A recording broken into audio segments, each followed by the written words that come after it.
मित्रों नमस्कार। पिछले एपिसोड में आपके लिए जो प्रश्न दिया गया था, रक्त परिसंचरण ब्लड सर्कुलेटरी सिस्टम की खोज किसने की थी, तो आइए देखते हैं इसका क्या उत्तर होगा। तो रक्त परिसंचरण की खोज की थी विलियम हार्वे ने 1628 ईस्वी में। मित्रों नमस्कार, मैं हूं राम नारायण शर्मा। ब्राइट स्टडी मंत्रा के क्विज 20 में आपका हार्दिक स्वागत करता हूं। ये वीडियो बहुत लेट हो गया, कुछ समस्याओं में फंस गया था, जिसकी वजह से अब मैं कोशिश करूंगा कि हाँ प्रतिदिन आपके लिए मैं वीडियो लाऊं। तो आइए अब हम अपने प्रश्नावली को स्टार्ट करते हैं। प्रश्न नंबर 1 है, महाजन समिति किससे संबंधित है? ऑप्शन ए है कृषि शाख से, ऑप्शन बी है चीनी उद्योग से, ऑप्शन सी है बैंक सेवा सुधार से, ऑप्शन डी है राष्ट्रीय आय से।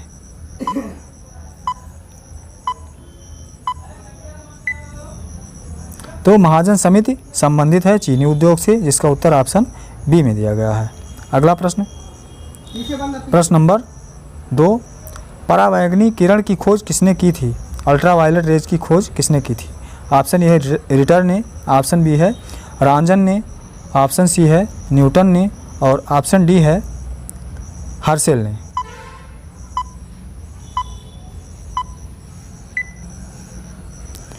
तो इसका उत्तर है परावैंगनी किरण की खोज की थी रिटर ने, जिसका उत्तर ऑप्शन ए में दिया गया है। अगला प्रश्न, प्रश्न नंबर 3, सिरका में कौन सा अम्ल पाया जाता है? ऑप्शन ए है लैक्टिक अम्ल, ऑप्शन बी है सिट्रिक अम्ल, ऑप्शन सी है एसिटिक अम्ल और ऑप्शन डी है मैथेनाइक अम्ल। सिरका में कौन सा अम्ल पाया जाता है?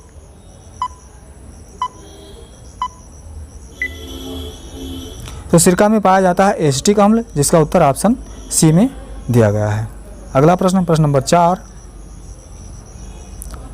आमाशय से निकलने वाले जठर रस में कौन से एंजाइम होते हैं? ऑप्शन ए है पेप्सिन एवं रेनिन, ऑप्शन बी है केसिनोजन, ऑप्शन सी है कैल्शियम, ऑप्शन डी है ट्रिप्सिन।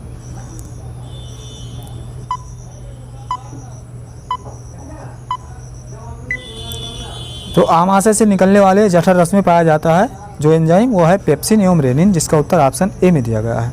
अगला प्रश्न, प्रश्न नंबर 5, भारत में प्रथम मिस वर्ल्ड बनने वाली महिला कौन थी? ऑप्शन ए है सुष्मिता सेन, ऑप्शन बी है ऐश्वर्या राय, ऑप्शन सी है जूही चावला और ऑप्शन डी है रीता फारिया। भारत में प्रथम मिस वर्ल्ड बनने वाली महिला कौन थी?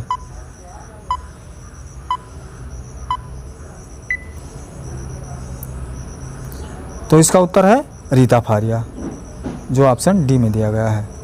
अगला प्रश्न, प्रश्न नंबर 6, भारतीय राष्ट्रीय कांग्रेस के प्रथम मुस्लिम अध्यक्ष कौन थे? ऑप्शन ए है Badruddin Tyabji, option B है doctor Zakir Hussain, option C है हसरत मोहानी और ऑप्शन डी है अबुल कलाम आज़ाद।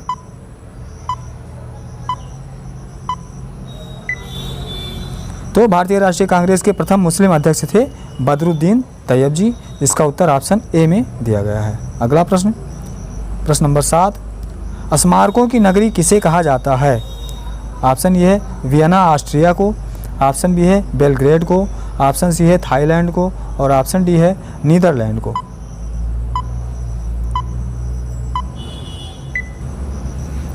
तो स्मारकों की नगरी कहा जाता है वियना ऑस्ट्रिया को, जिसका उत्तर ऑप्शन ए में दिया गया है। अगला प्रश्न, प्रश्न नंबर 8, दादा भाई नौरोजी ने स्वराज्य की मांग पहली बार कब की थी? ऑप्शन ए है 1906 ईस्वी में, ऑप्शन बी है 1907 ईस्वी में, ऑप्शन सी है 1910 ईस्वी में और ऑप्शन डी है 1911 ईस्वी में।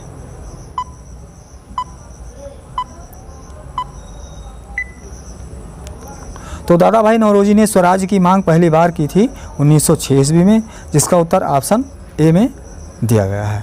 अगला प्रश्न, प्रश्न नंबर 9, ऋग्वेद में अग्नि के लिए कितने ऋचाओं की रचना की गई है?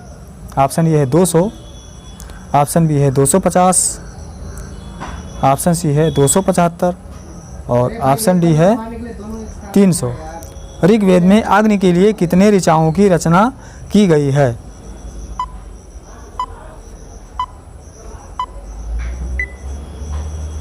तो ऋग्वेद में अग्नि के लिए रचना की गई है ऋचाओं की 200, जिसका उत्तर ऑप्शन ए में दिया गया है। अगला प्रश्न, प्रश्न नंबर 10, टालमी ने दूसरी शताब्दी में किस पुस्तक की रचना की थी? ऑप्शन ए है भारत का भूगोल, ऑप्शन बी है इंडिका, ऑप्शन सी है हिस्टोरिका और ऑप्शन डी है चचनामा।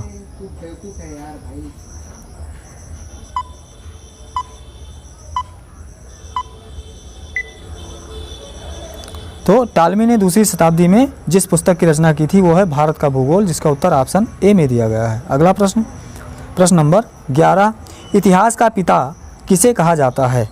ऑप्शन ए है टेसियस को, ऑप्शन बी है मेगास्थनीज को, ऑप्शन सी है डायमेकस को और ऑप्शन डी है हेरोडोटस को।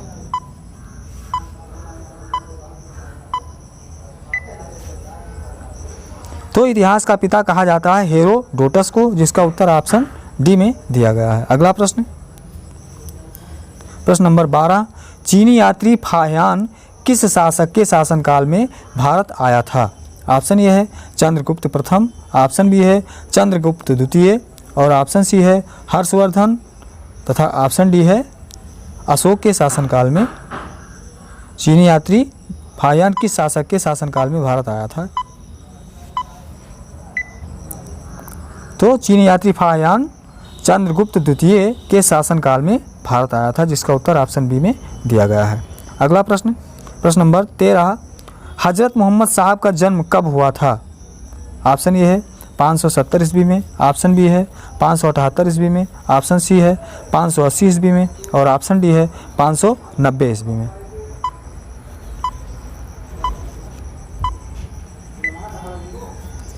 तो हजरत मोहम्मद साहब का जन्म हुआ था 570 ईस्वी में, जिसका उत्तर ऑप्शन ए में दिया गया है। अगला प्रश्न, प्रश्न नंबर 14, जैन अवेस्ता किस धर्म का धर्म ग्रंथ है?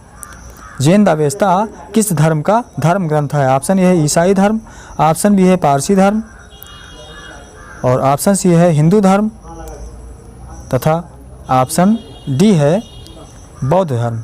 प्रश्न एक बार फिर से सुन लीजिए, जैन अवेस्ता किस धर्म का धर्म ग्रंथ है?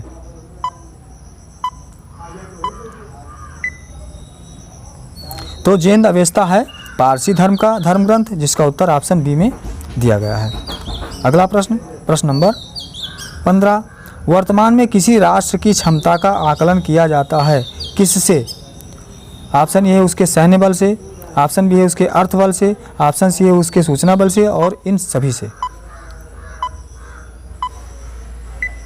तो इसका उत्तर है वर्तमान में किसी राष्ट्र की क्षमता का आकलन इन तीनों से किया जाता है, जिसका उत्तर ऑप्शन डी में दिया गया है। प्रश्न नंबर 16, सबसे पहले माइक्रो कंप्यूटर का क्या नाम था? ऑप्शन ए है अल्टेयर 8800, ऑप्शन बी है EDSAC, ऑप्शन सी है ESVAC, ऑप्शन डी है ENIAC।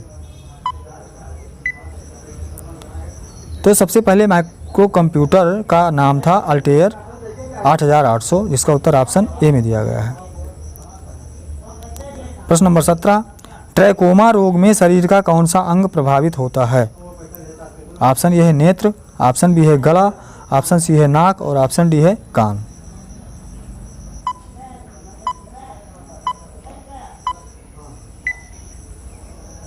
तो ट्रैकोमा रोग में शरीर का नेत्र प्रभावित होता है, जिसका उत्तर ऑप्शन ए में दिया गया है। अगला प्रश्न, प्रश्न नंबर 18, नाइचो किस देश की गुप्त संस्था है? नाइचो किस देश की गुप्त संस्था है? ऑप्शन ए है जापान की, ऑप्शन बी है रूस की, ऑप्शन सी है जर्मनी की और ऑप्शन डी है ईरान की।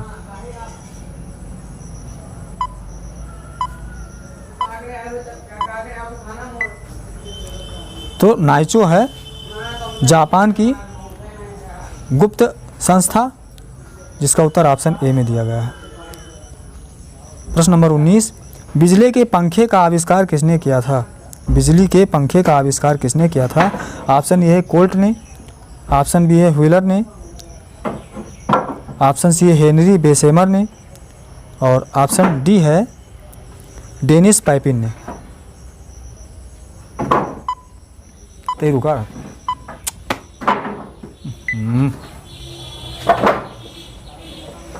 तो बिजली के पंखे का आविष्कार किया था व्हीलर ने, जिसका उत्तर ऑप्शन बी में दिया गया है। अगला प्रश्न,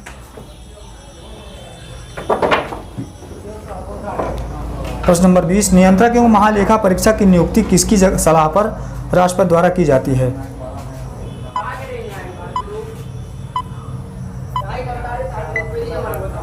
तो CAG या नियंत्रक एवं महालेखा परीक्षक की नियुक्ति प्रधानमंत्री के सलाह पर राष्ट्रपति द्वारा की जाती है, जिसका उत्तर ऑप्शन ए में दिया गया है। अब बारी है आपके लिए क्वेश्चन फॉर यू।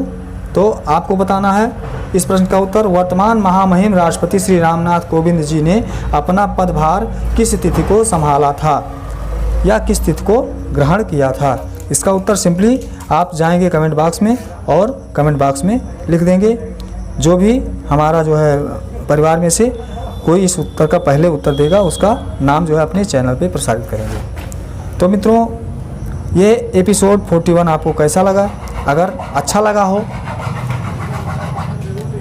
तो आप ये वीडियो लाइक, शेयर एवं चैनल को सब्सक्राइब करके और बेल आइकन का बटन दबाना मत भूलिएगा, जिससे आपको हमारे द्वारा डाली गई नई वीडियोज़ की सूचना मिलती रहे। मेरा यह प्रयास रहेगा कि आपको नए नए वीडियोज़ अच्छे जो आपके लिए सामान्य विज्ञान में बहुत ही उपयोगी हों डालने की कोशिश करूँगा। फिर तब तक के लिए फिर मिलते हैं अगले वीडियो में। तब तक के लिए जय हिंद, जय भारत, वंदे मातरम।